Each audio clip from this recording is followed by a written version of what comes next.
Elia, usted lo recuerda, ha sido vicepresidente del Banco de la Provincia, anteriormente del Banco Social, durante la gestión de Ramón Mestre. Pero además se desempeña como asesor del gobernador para proyectos vinculados al mercado de capitales y ha tenido una participación destacada en el diseño de esta iniciativa, de este proyecto de ley de fomento del mercado de capitales. Doctor, se han difundido ya los lineamientos fundamentales, pero creo que como es un tema complejo vale la pena un brevísimo repaso que trate de simplificar las principales variables en juego y luego vamos al análisis. Correcto. Buenas noches, Agristani. El proyecto de ley que se está analizando busca fundamentalmente crear aquellos instrumentos idóneos que permitan recrear y fortalecer un mercado de capitales en la provincia de Córdoba. Detectado que el problema básico es la carencia de esos instrumentos para que las empresas, fundamentalmente aquellas pequeñas y medianas, puedan lograr condiciones de financiamiento acorde a sus necesidades. ¿Cuáles son esos principales instrumentos y cómo funcionarían?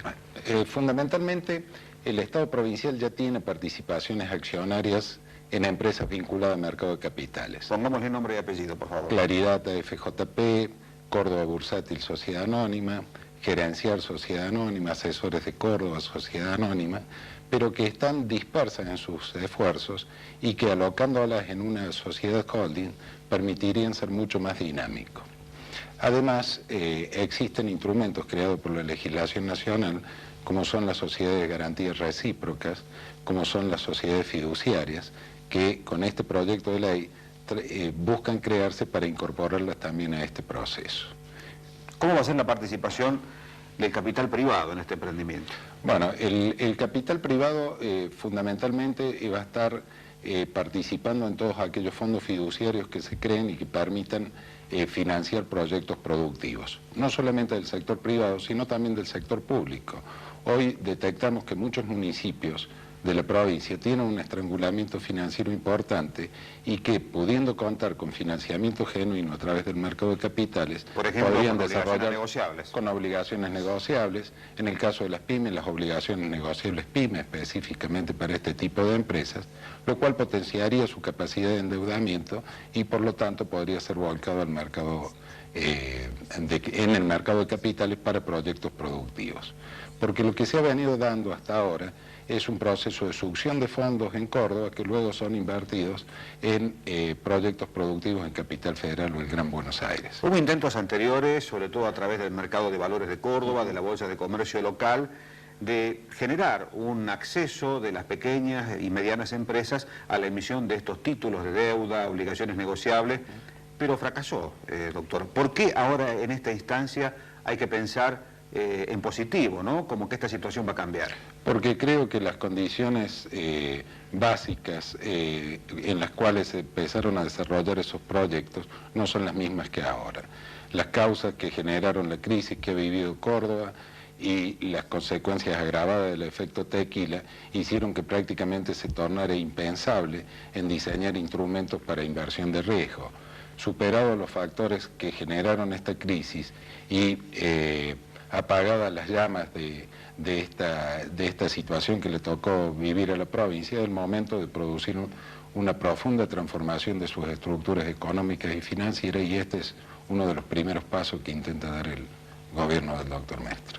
Usted sabe, doctor, que en toda la información previa que circuló, a nivel sobre todo de sectores empresarios, fuentes vinculadas al gobierno, los primeros trascendidos se decían, de lo que se trata es de la conformación de un holding donde va a tener participación decisiva el Estado provincial y también entre el capital privado y TT, la compañía que ya es socia en la FJP Claridad y con la cual en su momento el gobernador Mestre firmó una carta de intención para comprar acciones o receptar una transferencia de acciones de esta compañía privada.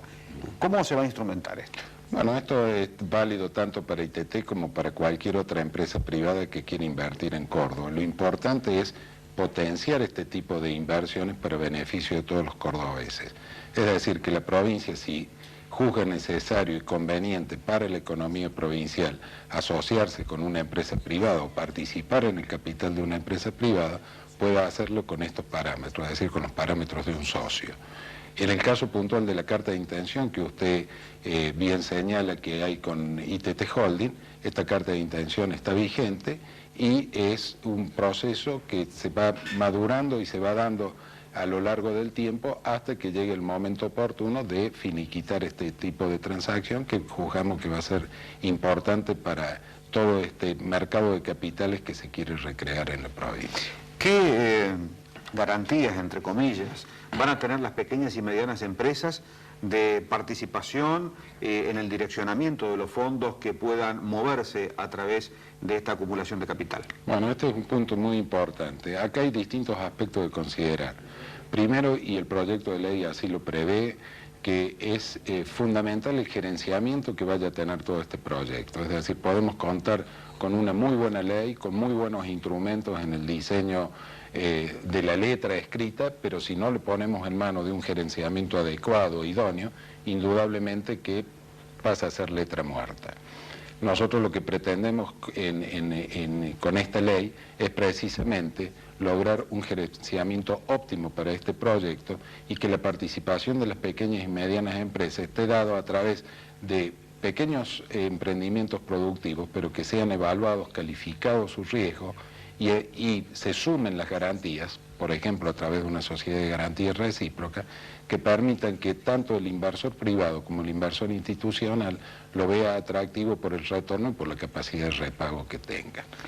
Doctor, por supuesto vamos a profundizar ya en los aspectos instrumentales de este tema en su momento, pero hay una etapa inicial de consultas abiertas con partidos políticos, organizaciones empresarias y sociales. Queda que el proyecto pase la legislatura y sabemos que hoy el escenario político no es el más favorable, el Ejecutivo por lo menos en el Senado. ¿Qué previsiones se hacen en este sentido? Bueno, las previsiones son en el caso particular de mi participación en el proyecto, son de tipo técnica.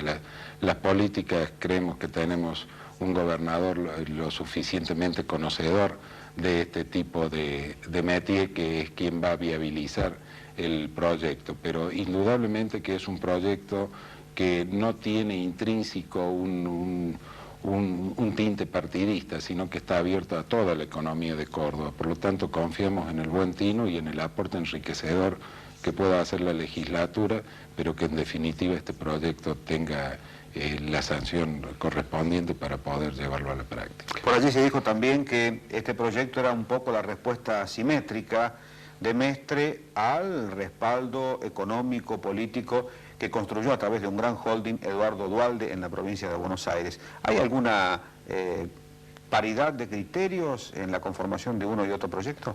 No, son proyectos diferentes, pero sí, indudablemente que tanto el gobernador Duhalde como el gobernador Mestre aspiran a lograr que no se exporten los flujos de fondos y los flujos de ahorro que se generan en sus propias provincias para poder volcarlo en beneficio de la economía de sus provincias, lo cual es muy sano y loable que así sea.